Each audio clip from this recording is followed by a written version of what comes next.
most is that the conscience is very much like Disney's Jiminy Cricket, something that comes to us from without and that we can very much shoo away if it becomes too much of a bother. Or others see conscience rather like the devil and angel sitting on one's shoulders.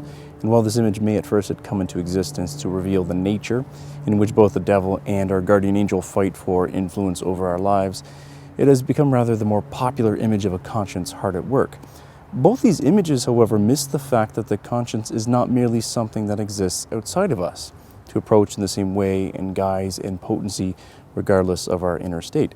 No, what is apprehended, what is placed before you for your consideration, the clarity of Jiminy's voice or the nasty suggestions of a little one dressed up in red and residing on your shoulder, all of this changes depending very much on you. This is why it is usually more helpful to think of the conscience as a fist that your soul makes, or if you like, the conscience is like a muscle that you flex. You see, this is a much better image because we can all imagine a hand that does not become the fist, or the muscle that does not flex. It doesn't mean that it couldn't do this. It just means that when that muscle we call the soul flexes, we know it is for a particular purpose. And the purpose for which a soul flexes is to choose what is good and avoid evil. But of course, you have to choose it.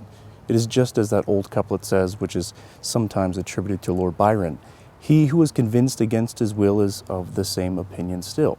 Or if you prefer something earlier, consider the medieval phrase "alteri incommunicabilis," which essentially means that there's something that is non-transferable about every soul. Or again, as philosopher Karl Wojtyła once explained the phrase, "No one can want for me." You have to choose what you think is good, no matter what, whether you are objectively wrong or not. And that's scary, isn't it?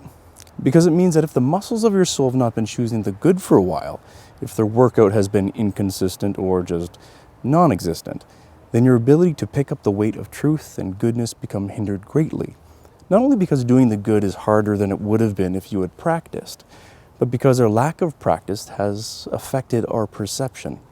We can no longer see what is right in front of us. Jiminy is not green suddenly, but blue.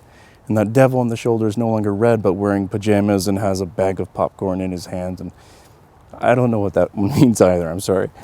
So while the unpracticed soul still flexes to apprehend the good, it might actually miss its mark entirely, calling what is evil its opposite and vice versa. So when this happens, a person might just end up agreeing with all his will only to come to the wrong opinion still. What then is conscience?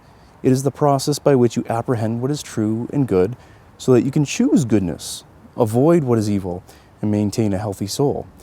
So keep those muscles strong and keep flexing. Something to think about. Talk soon. Stay with me. Next week, we're going to be talking about two different kinds of truth, subjective and objective, and how they can really throw your conscience off if you're not paying attention. God bless, and I'll see you next week.